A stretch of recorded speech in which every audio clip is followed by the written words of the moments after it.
Good morning. Welcome to the Eureka Center for Spiritual Living. I'm Scott. I will be your host for the next few minutes. We are on our skeleton crew today. Let's see here. Edward is in the Philippines. Michelle is back east. Susan is feeling under the weather. So you've got Angelica and I doing everything. So we'll take care of everything. We'll take care of everything for you. Where's James? Where's who? James. I don't know. You know, the nerve of James to not be here. James, if you're watching, why are you not here? What's happened? Maybe. Oh, Okay. Oh, I don't mind doing that. So James, all right.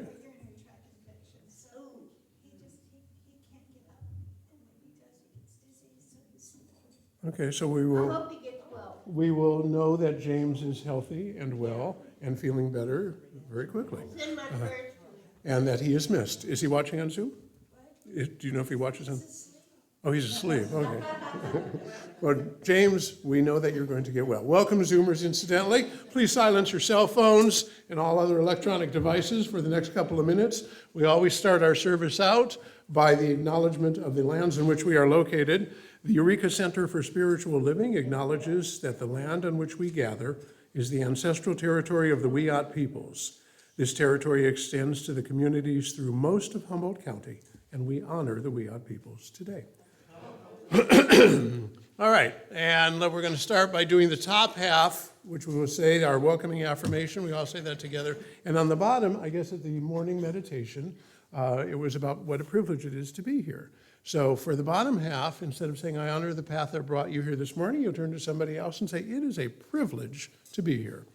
So that we'll keep with the morning theme. So together we all say, we are a welcoming community where the vibration of love lifts us, the wisdom of the ages inspires us, and the science of mind teaching empowers us, and it is a privilege to be here this morning.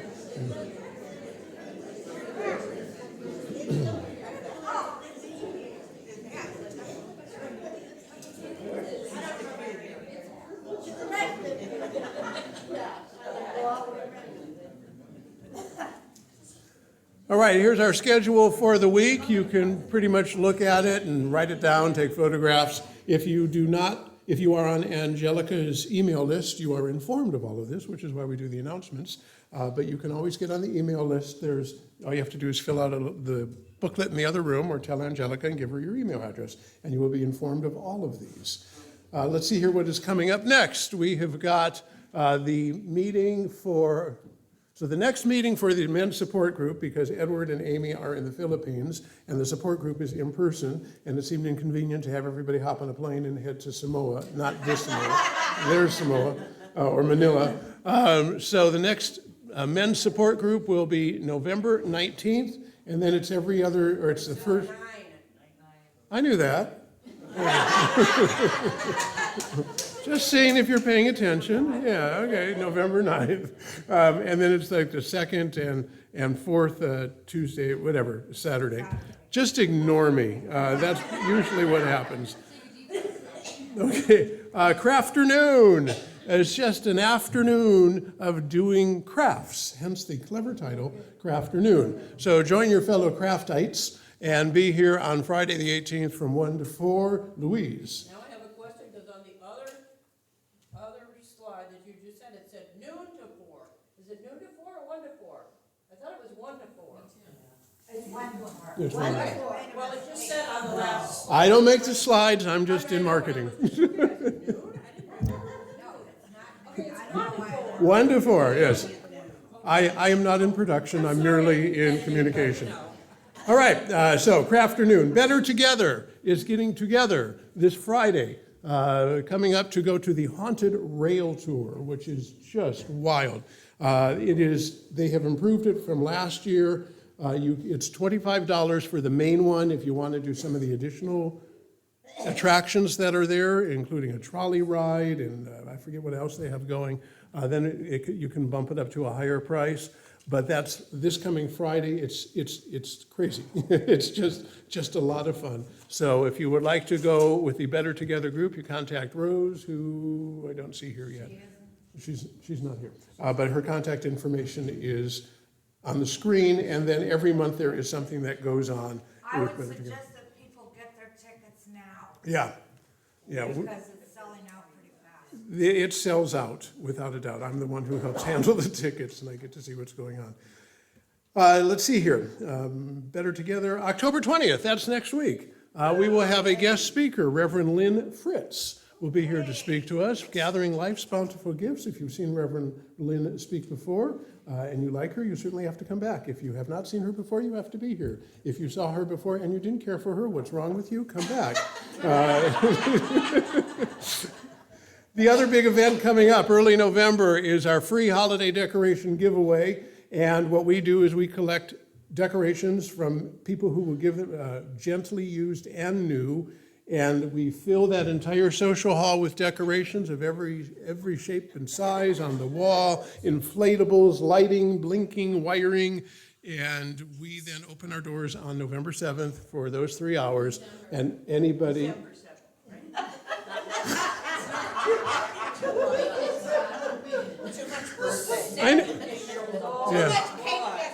Yeah.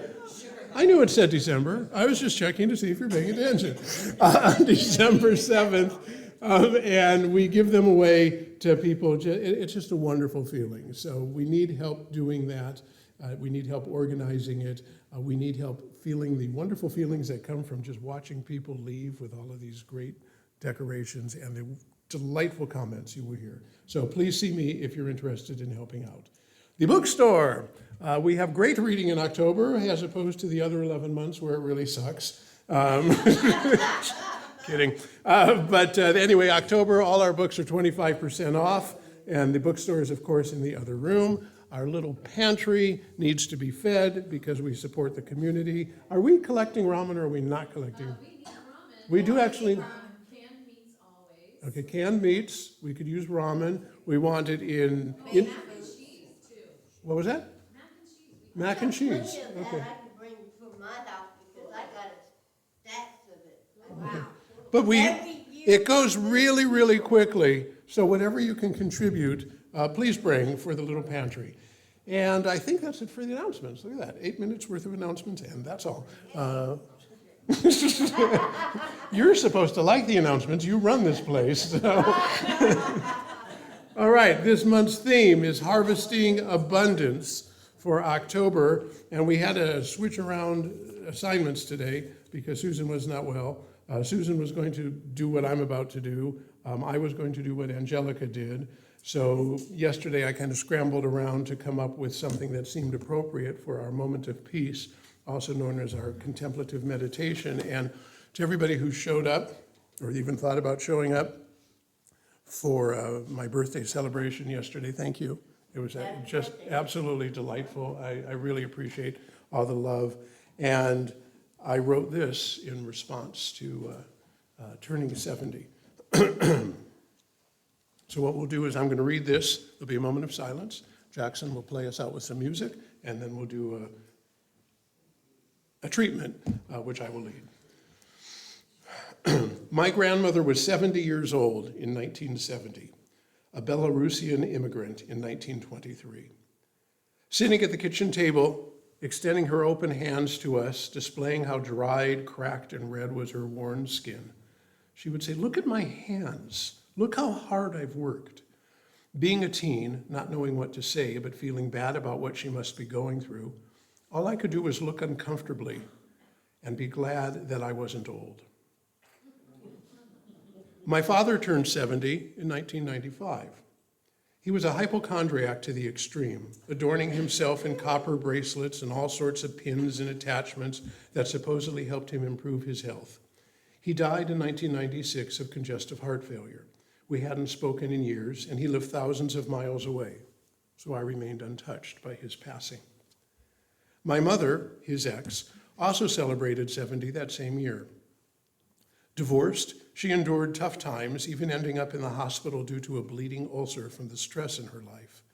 Being a single woman of a certain age at a time when women were not afforded the same privileges and rights that they are now, she was rebuilding her life and seemed healthy and vibrant, even re-entering the dating scene. Little did I know that in 4 years she would suddenly be taken from us. I was in my mid-40s. It was the first death to land that close to home. Our perceptions of our current age, no matter what they might be, are shaped by our observations of what our parents and older relatives were like at our now current age. The problem is it's not always accurate any longer. Oh, sure, you hear a lot about 60 is the new 40 or 70 is the new 50, but it's still disconcerting when you're checking the bottom age box on the survey. Last month, I turned 70. I realize that you might have that age in your rearview mirror, but as the joke goes, this is the oldest I've ever been. I no longer have parents or grandparents to guide me through the process. It's all on me, as it is eventually on each and every one of us. As I left my doctor's office after my wellness checkup last month, it abruptly dawned on me that the treatment I'm receiving is now for seniors. Questions about mobility, balance, and loneliness, concepts virtually unknown to me even 10 years ago, were now woven in with blood pressure and weight measurements. When my mom was my age, I asked if she felt her age, whatever that may be. She replied that inside, she still feels like she's in her 30s. However, some of the parts don't work as well. There is some minor pain, and when she looks in the mirror, she is surprised by who looks back. Yep, that sounds like me. I don't feel old. I imagine you don't either. I am, however, becoming more conscious of how precious is time while trying to hang on to it as long as I can by staying mentally and physically healthy. So the question becomes, how do we embrace aging with all its fears, doubts, and health issues without buying into a reality that is no longer ours? Wishing, hoping, and praying won't turn back time. We've each got a one-way ticket to the same destination. The difference in our paths is what happens to us and how we handle it. So at the ripe old age of 70, I'm focusing on uncovering joy in quiet, still moments. Buying large, pricey toys doesn't give me the same joy it did previously. I'd rather sit softly on my deck under a clear blue sky with a light breeze as the sunshine caresses my skin than go to a club surrounded by noisy strangers in a loud room. I'm also putting more stock in relationships. As Jackson Brown wrote in Running on Empty, I don't know how to tell you just how crazy this life feels. Look around for the friends that I used to turn to pull me through. Looking into their eyes, I see them running too. We're all going through the same process, and that common bonding is part of what holds us close. I know at some point they or I won't be here. Therefore, I savor each sweet second I have. I refuse to buy into the aging is awful meme. The universe brings to you that what we expect. So should that belief be that growing old is a horrible experience? The universe responds with, okay, if that's what you'd like, here's a big old chunk of it. It might be magical thinking, but after all, it can't hurt to believe that the best is still on the horizon.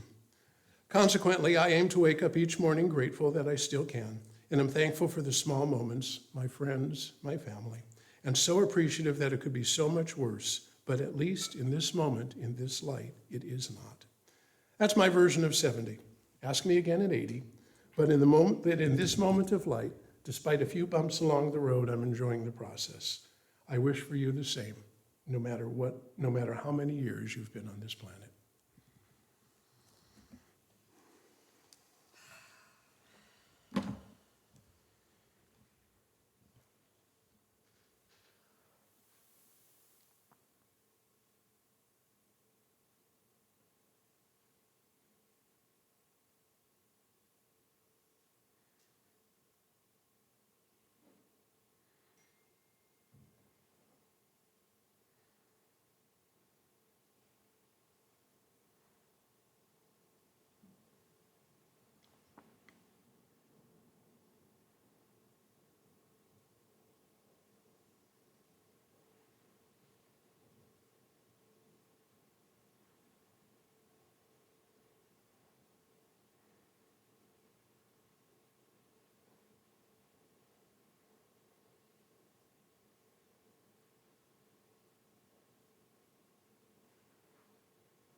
Our thoughts are prayers, and we are always praying. Our thoughts are prayers.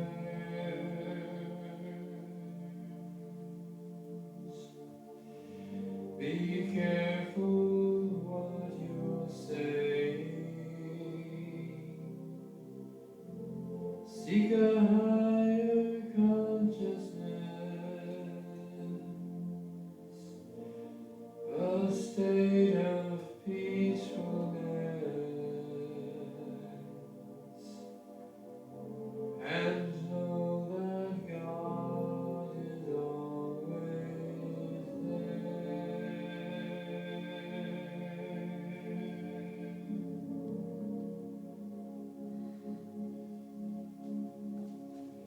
And every thought becomes our prayer.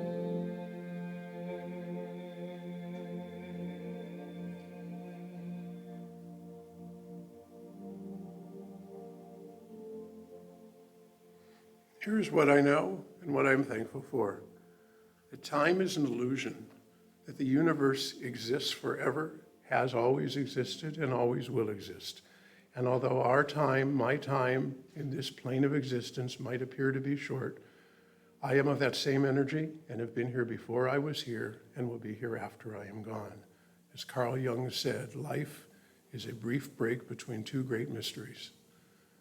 And I embrace the period that I am here, and I look forward to every morning that I wake up knowing that the energy that flows through the universe flows through me, and I put it back into the universe and create a better universe for all of us. And I know that my thoughts affect what happens to this body in which I live for hopefully 100 years or so. So I fill myself with thoughts of joy. I fill myself with thoughts of expectation. I fill myself with thoughts of abundance, and I connect myself to that infinite that goes on forever, knowing that it too is part of me. And when I can center myself and remember that, I feel grateful, I feel happy, I feel filled, and I live in the present. And for that too, I am joyful. And I release these words into the law of mind, knowing that they have been happening all along, and all I am doing is accepting them into my consciousness. And so it is.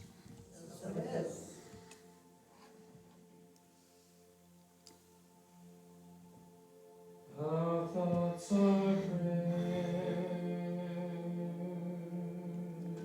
and we are always praying. Our thoughts are prayers. Take charge of what you're saying. Seek a higher consciousness, a state of peacefulness, and know that God is always there.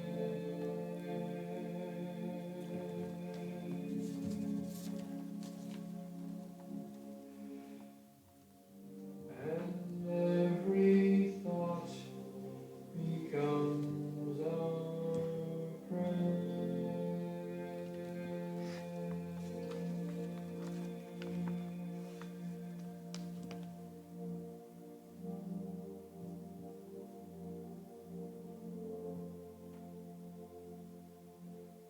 Thank you, Jackson. That's one of my very favorite songs we play here. And now I'd like to welcome to the platform Reverend Angelica, who will deliver our message for today.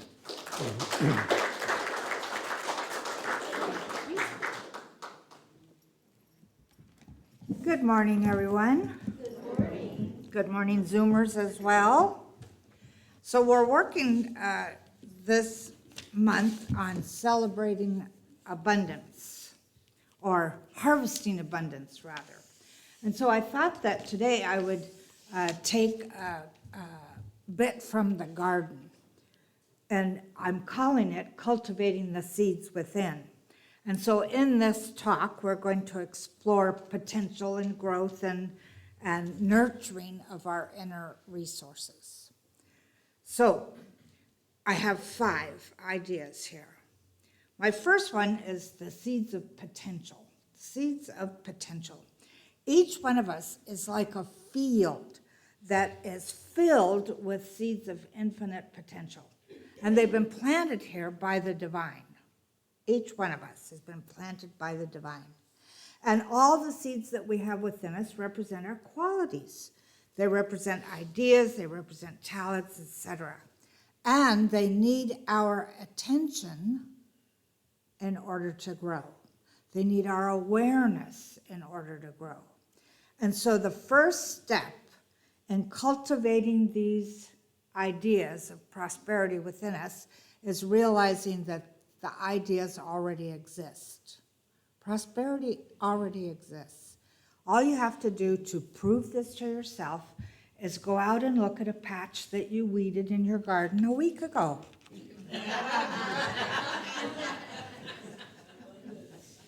Abundance. I have an abundance of dandelions in my yard. So for each one of these ideas, I'm going to share a principle. So the principle here is the law of mind is creative in response to our thoughts. When we first acknowledge the divine potential within us, we activate that creative process. And Ernest Holmes wrote, "Within us is the potential for all good. The infinite spirit is always seeking expression through us." What if you really got into that idea? The idea that all of your ideas that are coming out are really seeds that have been planted in you by the divine. The possibility, I mean, not all ideas, maybe, but most of our ideas are positive ideas. Most of our ideas, I believe, are ways that the divine wants to experience itself as us. It's like, let's try this one, right? So I want you to think for a moment. Allow yourself to close your eyes and ask yourself this question. What seeds are waiting to sprout within me? What seeds are waiting to sprout within me?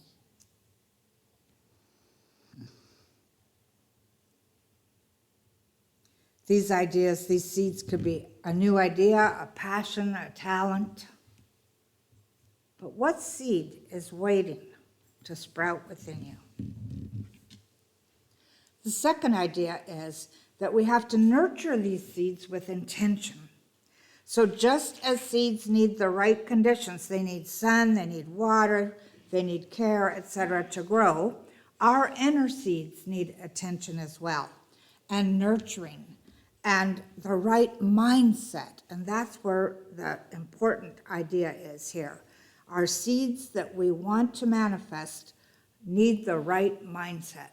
I don't know how many times something has come across my mind and then I think, oh no, that'd be too much work. Or, oh, I don't know how to do that. I'm not good enough to do that, etc. And yet, the energy that we invest in our thoughts is going to manifest. The energy that we invest in our actions determines what we manifest in the world. So as we're nurturing these seeds with intention, we have to remember that the universe is going to support the direction that we're thinking. It supports our thoughts and actions. So when we intentionally focus on these inner seeds growing, producing fruit, etc., then we're aligning ourselves with the flow of abundance. In every prosperity class I've ever taken, they've said that do what you love and the money will follow. Find your passion and the money will follow. I have, in my case, I've been doing ministry now for 38 years, and I started a church in Hawaii, and then went to Vancouver, British Columbia, and then Baltimore, and then here. And in each, well, I have to admit the truth. I went to Baltimore because I was following the money. And that didn't necessarily work. I am not an East Coast person. So, but when I started the church in Hawaii, every penny I had went into it, to start that church. And yet it came back to me. And it came down, pressed down and running over because I loved what I was doing. So the universe supports the direction we set with our thoughts and actions. And if you want to try a little practice around this idea, nurturing with intention, you choose that seed that you chose or you discovered a few minutes ago with the first intention. Allow yourself to think about how you would cultivate that seed. So, and as you're thinking about it, perhaps you might want to establish an affirmation around that seed. And my example for an affirmation would be, I nurture the seed of creativity within me, knowing it grows into full expression. Those of you who get the Monday newsletter will get the affirmations that I'm giving in that. My third one is fertilizing with faith. Faith is that unseen force that nurtures all the seeds that we plant or that are planted within us to express. And so I thought about faith like fertilizer. If you don't give your plants food, they don't do as well as they do when you do give them food. I did that one year with my roses. Most of you know I have a whole line of rose bushes in my front yard. There's 17 of them. And one year I didn't feed them. And they still grew, but the first big wind that came, the branches broke off or bent or, they just weren't strong enough because they hadn't had their fertilizer. And so if I have an idea of something that I want to do here in the world, if I don't fertilize it with faith, which means trusting and acknowledging that the seed comes from the divine through me, etc. If I don't have that faith, then it's probably not going to come out the way I'd like it to. Or it'll become really difficult, and so I'll give up on it. So in the Bible, in Hebrews 11:1, they say, faith is the substance of things hoped for, the evidence of things not seen.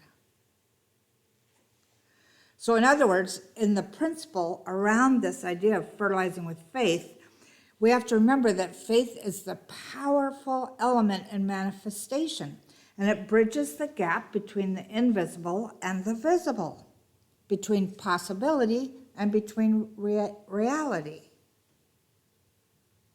So when you're planting a seed or a practice around this idea would be to imagine yourself planting a seed, one that symbolizes your dream or your desire, etc., and imagine planting it in the rich soil of your consciousness.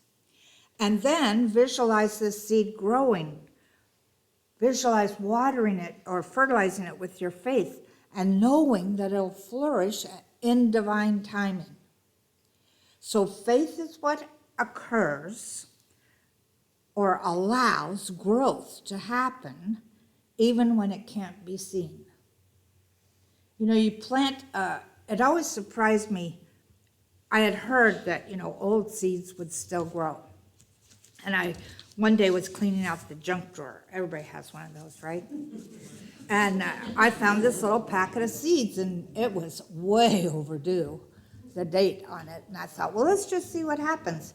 And so I sprinkled them in a pot outside and put dirt over them and watered them, etc.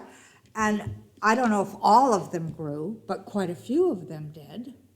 And it was amazing to me that in this tiny seed that had rolled around in my junk drawer for years was life. And all it needed was to be nurtured, was to be paid attention to, was to be watered, was to be planted. And it made me think at that point when I was doing that little exercise about what ideas do I have in my consciousness that I'm just sort of feathering on, touching on a little bit. But they keep coming up. And maybe I push them aside, or maybe I work with them a little bit more. But what seeds do I have rolling around in my junk drawer?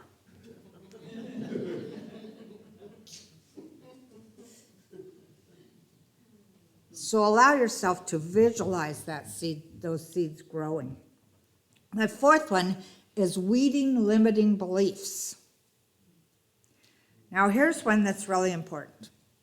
Because just as weeds can choke out healthy plants, limiting beliefs can choke out or prevent us from realizing our potential. And what are some of those thoughts of lack? They could be, there isn't enough to go around. They could be, I'm not good enough. When I was a kid and I used to draw all the time and paint, and my parents would always say, oh, that's really good, you know. And I'd think, I'm going to be an artist. And what did I hear? Starving artist. You're never going to make it. Artists can't make any money. And then I go to a museum and I look at a big, huge canvas that's painted one color with one line down it, and it sells for $5 million.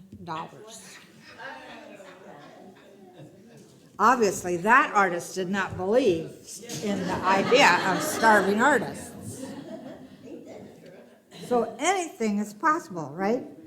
But thoughts of lack, fear, or self-doubt act as the weeds in the garden of our consciousness. And if let go unchecked, then they will definitely block our abundance. So the principle around this idea is that the law of attraction draws to us the energy we hold in consciousness. It's doing it all the time. This is not something you can turn off. The law of attraction is working continuously. So part of this whole idea that we learn in the science of mind is to pay attention to what we're thinking.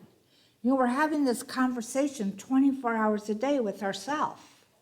What is that conversation like? And most of that conversation we've been having for years and years and years. For me, it's 76 years. And, you know, after a while, you just don't hear it anymore. But it's still going on. And so you really have to look at, what is it that I believe about my abilities to create? What is it do I believe about the universal ideas that the law of attraction is working all the time? My teacher, Helen Street, used to say, you want to know what you're thinking about? Look at your life. Because whatever you're personally experiencing, that is what is in your consciousness. And yay, we could change it. Change your thinking, change your life, right? Sounds so simple. However, it actually does become simple. The only reason it's not simple is because we don't believe it is. Everything comes down to belief. Everything. What is it that we believe about life, about society, about politics, about anything? So the practice around this idea of weeding out the limiting beliefs is to go into meditation and allow yourself to experience or realize what that bottom line belief is. And I'm going to tell you this, that it might look like I'm not enough or I don't deserve it, but below that is fear. You have to ask yourself, what am I afraid of? What am I afraid of? Some people are afraid of actually being a success.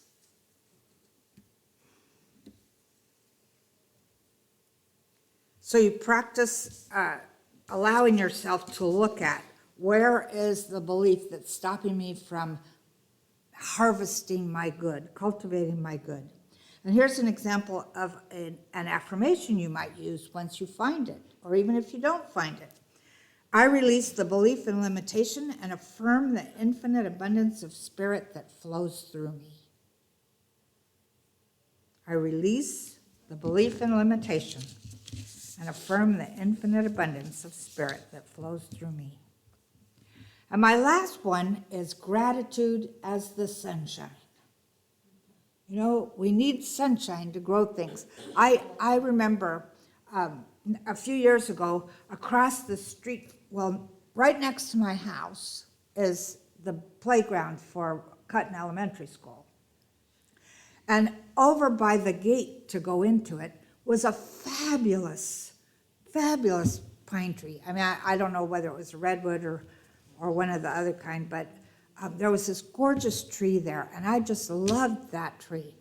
To me, you know, I've got like 3 or 4 stands of redwoods in my backyard and a spruce and some other things, and all these trees just, I'm just in love with them. And one day, the guy that works at the school tells me that they're going to cut down that tree.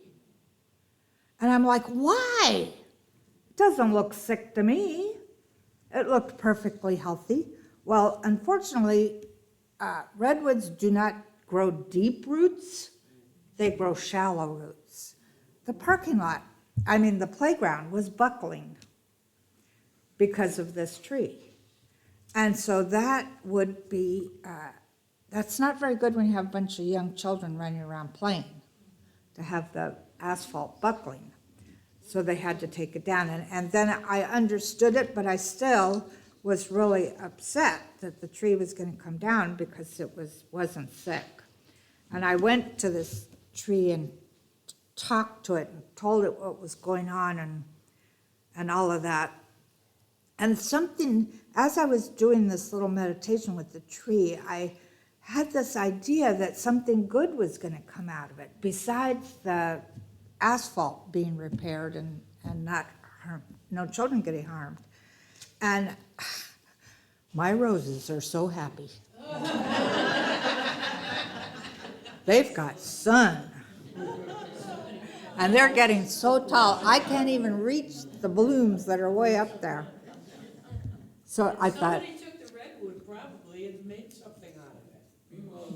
all the logs disappeared. I'm looking for, I want to manifest a chainsaw artist, because the kids walk around that, you know, they wait on that corner there for their parents to drive up to pick them up and everything. I thought, what a neat bench that would be.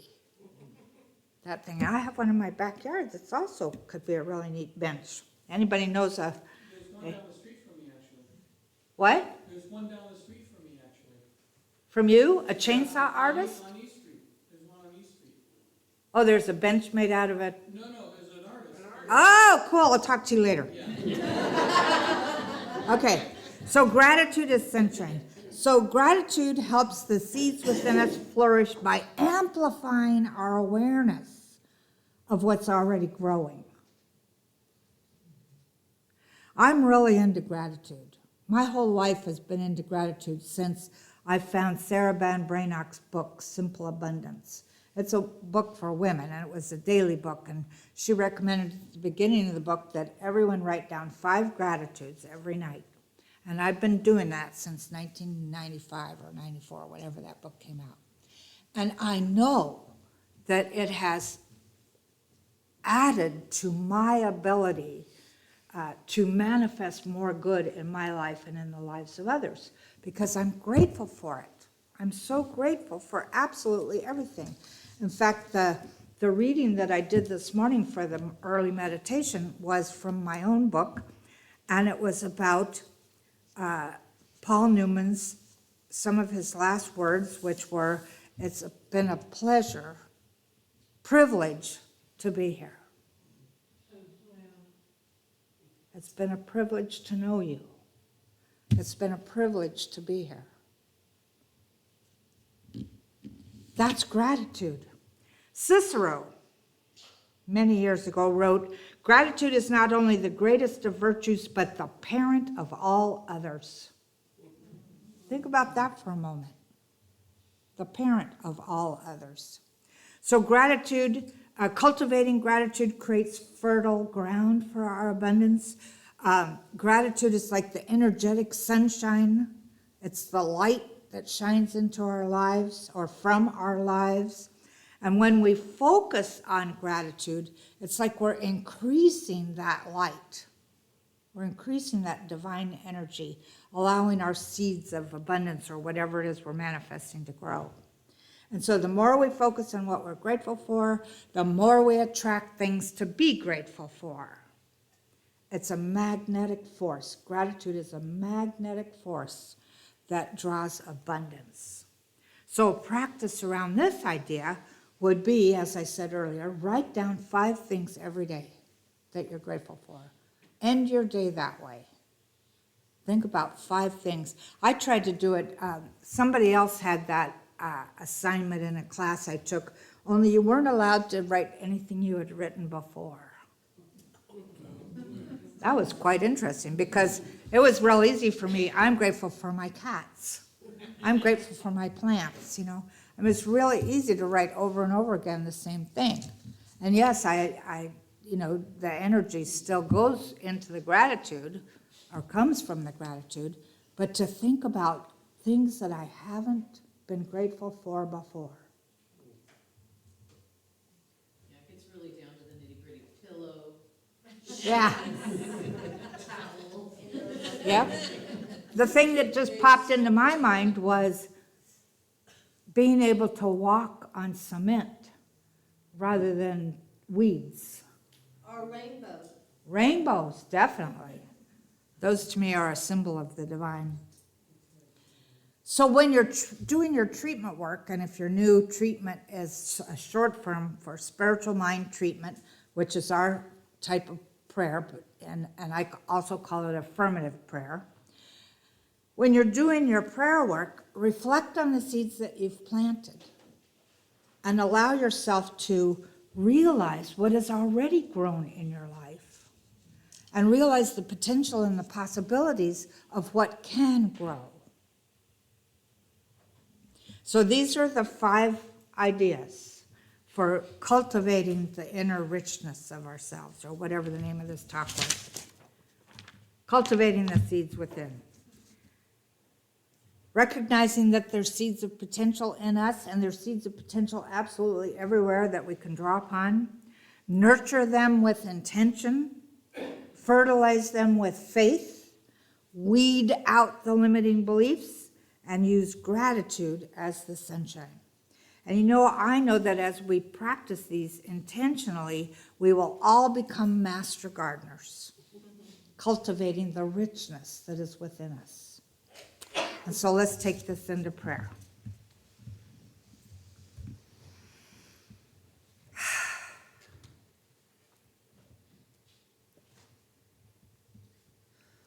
How grateful I am for this teaching, for the conscious awareness that there is something that is unnameable, but that I call divine energy or the force or God or whatever name I choose at the moment.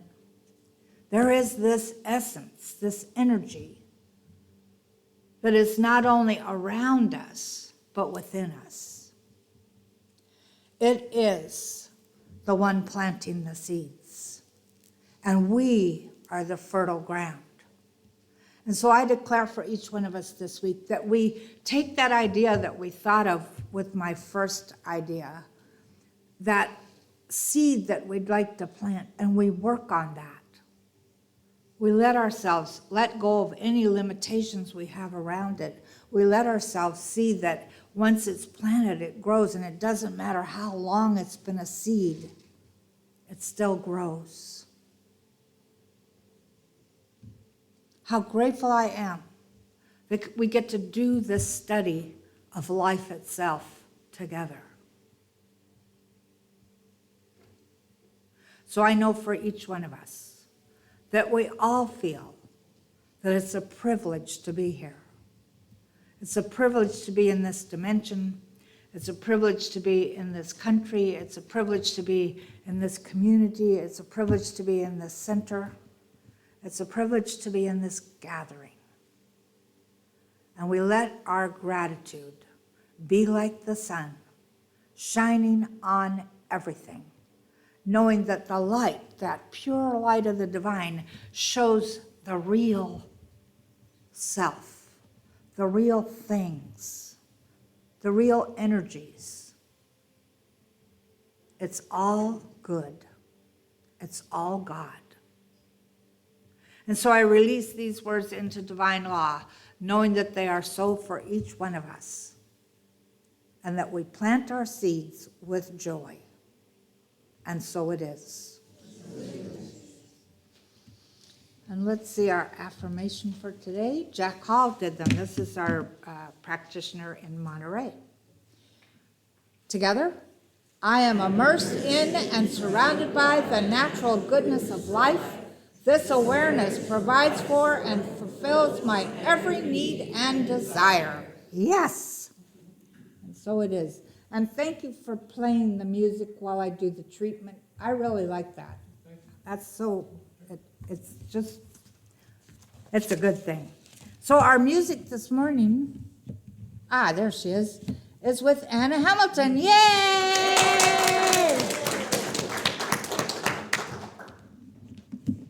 Okay. Well, this song is dedicated to Art Bell, who was a radio talk show host who played all night long, and 20 million people listened to him because he didn't talk about religion and he didn't talk about politics. He talked about the great myths and the contemporary myths that get mixed up, and are they real? And the real mush of custard of our brain and culture. And so one of the myths that, and he never let you know whether you believed it or not, he just kept things going. So this is about the great myth of the chupacabra. Anybody ever hear of the chupacabra? Yes. Okay. Well, tell us what it is. This song will do that for you. Okay. The first verse of it tells you what it looks like. The second tells you the mythology. The third one convinces you, tells you a terrible story that convinces you, makes you think it might be real. And then the last verse is your fear about this monster. Okay. And you can sing.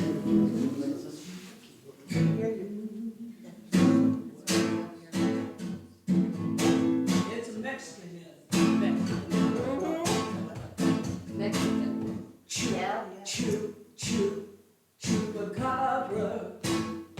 That's your part. Is that too low for you? No. It's chupacabra.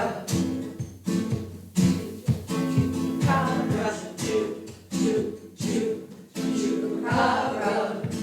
That's it. Do it together. It's chupacabra. And sing it like you're singing, like when you were telling the kid about Halloween, or you were telling about Christmas and Easter, okay? Yeah, you're really confusing. Okay, here we go. Yeah, it's 4 feet tall and 6 feet wide. It wicks its tongue and moves from side to side. It looks like a monster, so alright. It's got the heart of an alien vampire bat. It's a chupacabra. Very good. Yes, chupacabra. That's one in Puerto Rico by some two-men in space. It will suck 2,000 cats dead and that's the human race. He's coming north to get you, take a big bite of your face. The God was coming next. Out in Texas, they were grazing their cattle, laughing at the Mexican story about hundreds of goats found dead in their coats with a 6-inch bloodless bangle in their brain. The cattle mutilations that from kicks in the stomach are these monsters under the sun? Is there nowhere to hide? Is there nowhere to run from the chupacabra?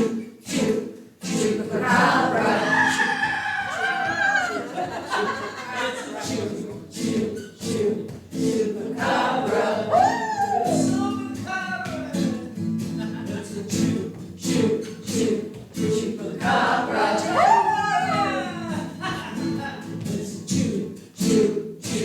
chupacabra.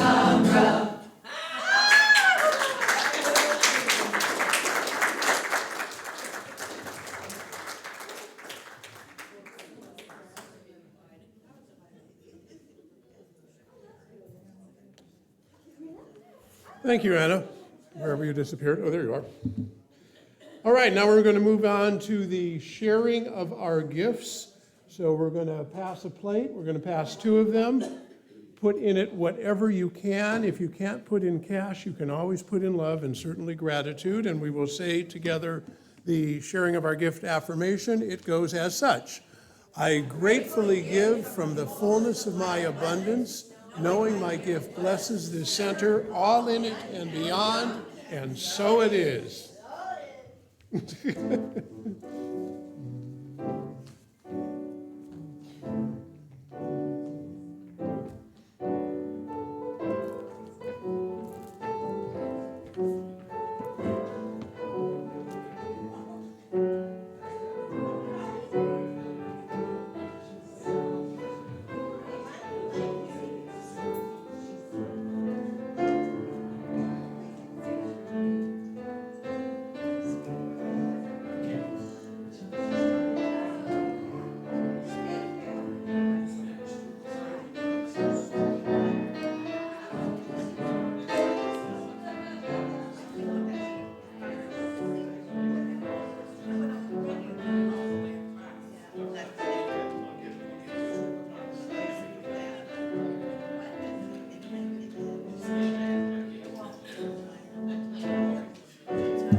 Knowing that these donations are merely one more form of energy, and knowing that every piece of energy goes into the universe in the way that we want it to,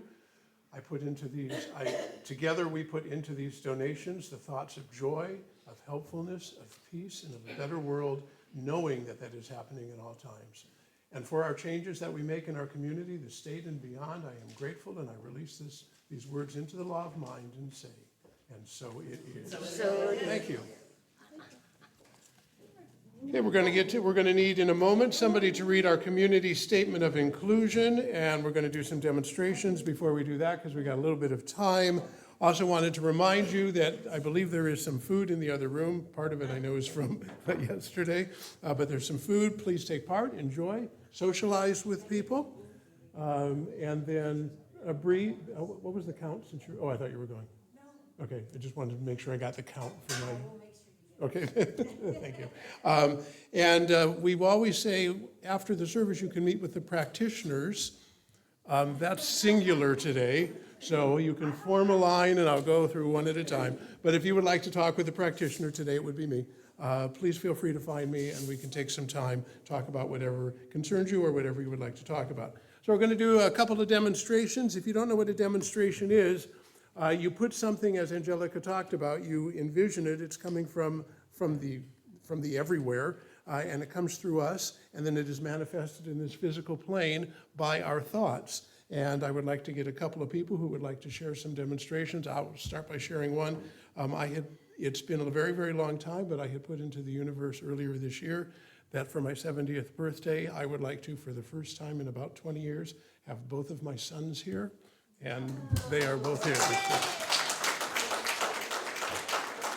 So my wife pointed out yesterday, you realize you manifested that. And I said, well, they had something to do with it. But yes, I definitely did. Do we have any other demonstrations?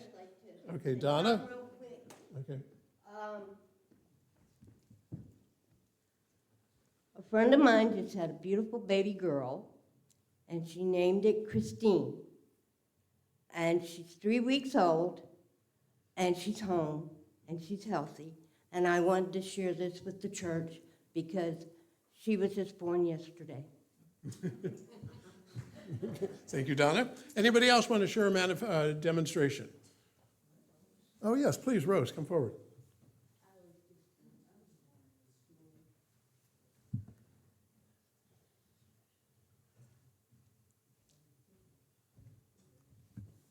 Hi, good morning, everybody. So this is sort of a funny demonstration. It's not, but it's about the power that we have. I went fishing with several other people a few days ago in the bay for halibut. And there were 6 of us fishing and 6 fish were caught. However, I didn't catch one. And to me, that was powerful in this way. When I saw the first fish caught, okay, let me back up. I'm the kind of person who takes spiders outside carefully and gently and wishes them a good life. So when I saw the first fish caught, and they hit it over the head, I went, and so I couldn't get myself into, I want to catch fish. I got myself into, I want to take home some fish. But I didn't want to catch, I didn't want that responsibility. And so everybody on that boat got a fish but me. And one person got 2. And I thought, yeah, that's our power. And I'd go, Rose, I'd go so far as to say there is a fish out there that manifested that it would not be caught. And you were the one who helped it have its demonstration. Do we have time for, yes, please, walking off.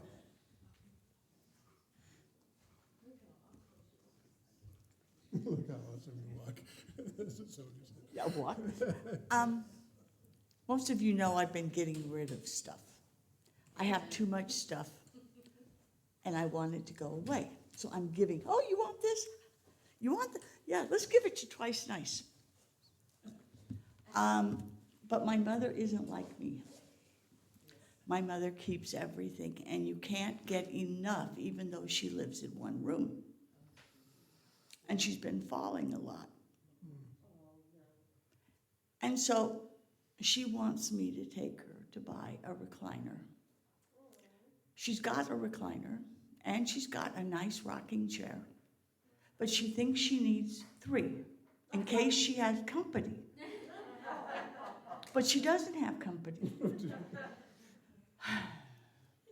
So, you know, I have been going, yeah, for years.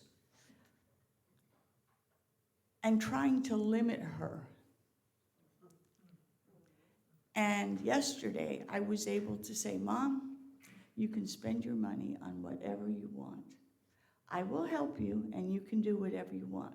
My concern is that I'm worried, that I care that something is going to happen, that you're going to fall, and it's going to be way worse. And for me to be able to listen to my mom without judging her, and to be able to tell her how I really feel was a big deal for me. It's scary for me to share the truth of how I feel about people. And so I am thrilled that I was able to do this with my mother. It's the biggest thing that, you know, I can do it with you guys, but doing it with my mother. So I am grateful, and that is a demonstration of the work that I'm doing with this class.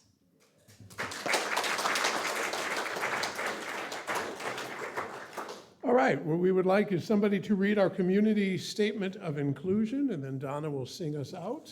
Okay, Tiffany, you are looking just marvelous. Oh, thank you. 70 suits you, good sir. Oh, bless you. We, the Eureka Center for Spiritual Living, are a community that celebrates diversity, fosters inclusion, champions inner work, and create space for brave, vulnerable conversations. We are a community that honors the unique emanation of God that each person embodies and advocates with people for human rights and dignity for all. We are a community that blesses each other, sees sacredness in all life, remains learners and listeners so that we may grow together, and understands that oneness is not sameness.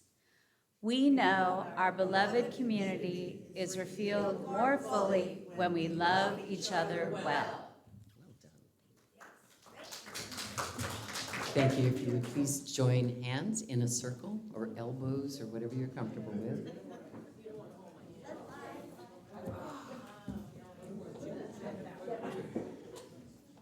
I'm in the same tribe as Rose. Yes, I take spiders out and bless them, and I can catch flies and put them out. And I do. All right. Stretch your little arms out a little bit. Fill the space. All right, Jackson.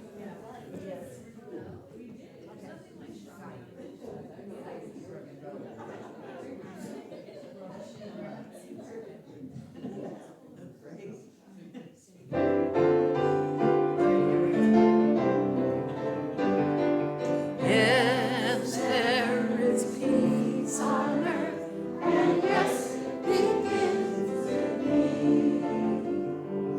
Yes, there is peace on earth, a peace that was